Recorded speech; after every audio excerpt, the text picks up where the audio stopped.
गोमातांक चोरा चालाण कार्यरू विरत रुहंतु अन्यथा कड़ा कार्यानुष्ठान ग्रहण कराजिबो। मत्स्य प्राणी समावेश मुख्यमंत्री मोहन माझी एभली कड़ा चेतावनी दैछन्ति। गतकाली 3 दिनिया मत्स्य प्राणी समावेश उद्घाटन करिसेंति मुख्यमंत्री। एही अवसर रे मुख्यमंत्री राज्य रे गोरु चोरा चालाणकारी को सतर्क कराई कहिसेंति जे गोमातांक चोरा चालाण कार्यरू विरत रुहंतु अन्यथा कड़ा कार्यानुष्ठान ग्रहण कराजिबो। गो चालाण कले बंधा हेबे चालाणकारी। राज्य में चलता बेआईन गो चालाण को नहीं असंतोष प्रकाश करिसेंति मुख्यमंत्री।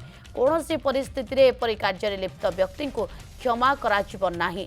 मुख्यमंत्री कहिसेंति जे कृषि प्राणी एवं माछ चाष एक अविच्छेद अंग।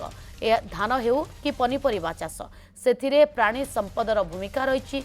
मत्स्य प्राणी संपद विकसित ओडिशार मुख्य इंजिन बोली कहिसेंति मुख्यमंत्री। समावेश में मत्स्य एवं प्राणी संपद विकास मंत्री गोकुलानंद मल्लिक, राजस्व और विपर्यय परिचालना मंत्री सुरेश पुजारी जोगदे। गोमाता चोरा चालाण करुवा माफिया मान विरुद्ध सरकार दृढ़ कार्यानुष्ठान आज ग्रहण करुवे।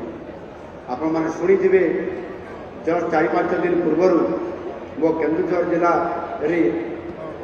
यार काम शुभारंभ हो जो गोरु माफिया माने जो मान को आगु सतर्क करुली आभली भाव में केन्दुझर जिला समेत मयूरभंज बालेश्वर भद्रक जाजपुर जिला मान 5टी जिले में एककालीन चढ़ऊ होगा फल आप जाथे कौन परिस्थिति से 2 कोटी टंका गैस नगद बाहर 1 किलो सुना बाहर 3 किलो रूपा बाहर आउ 100 कोटी टंकार संपत्ति से माफिया मानकर स्थावर अस्थावर संपत्ति भितर आसी जाऊँ।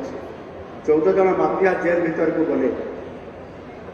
जदि आज दिन में आम गो सुरक्षा नकरिबा ताहले आम आगामी दिन में निश्चित भाव में गोमातांकर सुरक्षा विपद आसवा सहित आम दुग्ध जनित उत्पादित समस्त प्रकार द्रव्य आम वंचित होगा एवं संकट खाद्य संकट पड़ो आम राज्य आम देश।